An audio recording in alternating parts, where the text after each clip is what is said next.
उत्तर प्रदेश विधानसभा चुनाव जैसे जैसे नजदीक आ रहा है वैसे वैसे अमित शाह एक्शन मोड में आ रहे हैं। बता दें कि उत्तर प्रदेश विधानसभा चुनाव के शुरुआती 2 चरणों की वोटिंग जाटलैंड कहे जाने वाले पश्चिमी यूपी की सीटों पर है। ऐसे में गृह मंत्री अमित शाह पुराने दांव आजमा रहे हैं।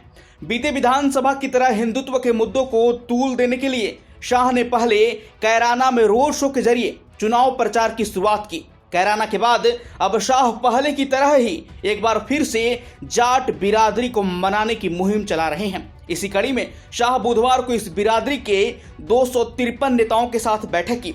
बता दें कि पश्चिमी दिल्ली के बीजेपी सांसद प्रवेश वर्मा ने अपने आवास पर जाट समाज के नेताओं की पंचायत की, जिसमें केंद्रीय गृह मंत्री अमित शाह भी शामिल हुए।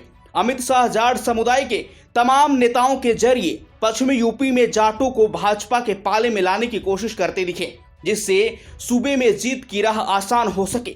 इस दौरान जयंत चौधरी को भी बीजेपी के साथ आने का न्योता दिया गया। बीजेपी सांसद प्रवेश वर्मा के घर पर जाट समुदाय नेताओं के साथ बैठक करने के बाद उत्तर प्रदेश विधानसभा चुनाव को लेकर गृह मंत्री अमित शाह ने यह कहा कि जयंत चौधरी के लिए बीजेपी के दरवाजे हमेशा खुले हैं। साथ ही प्रवेश वर्मा ने भी कहा कि जयंत चौधरी ने गलत रास्ता चुना है। जाट समुदाय के लोग उनसे बात करेंगे और उनके लिए हमेशा हमारे दरवाजे खुले रहेंगे। आपको बता दें कि बीजेपी के ऑफर को जयंत चौधरी ने ठुकरा दिया है और जवाब दिया है कि आरएलडी का उत्तर प्रदेश चुनाव के लिए सपा से गठबंधन किया है।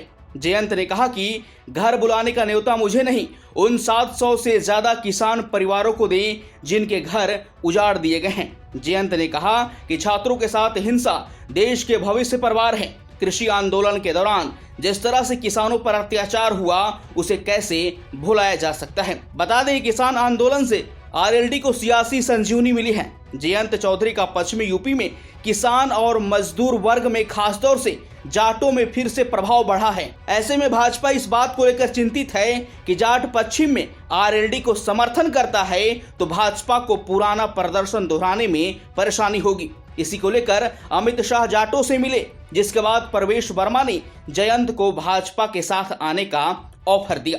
बता दें कि यूपी चुनाव की शुरुआत पश्चिमी यूपी से होनी है। पहले चरण में 10 फरवरी को 11 जिलों की 58 सीटों पर मतदान होना है, तो दूसरे चरण में 14 फरवरी को 9 जिलों की 55 विधानसभा सीटों पर मतदान होगा।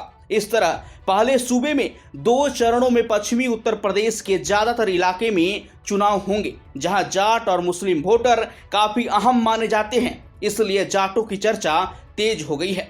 आपको बता दें कि सूबे में भले ही जाट महज 3% के बीच है, लेकिन पश्चिमी उत्तर प्रदेश में इनका काफी असर है। पिछले कुछ चुनाव में यह समुदाय बीजेपी को भर भर कर वोट करता रहा है, फिर चाहे वो 2014 और 2019 के लोकसभा चुनाव हो या फिर 2017 के उत्तर प्रदेश विधानसभा चुनाव।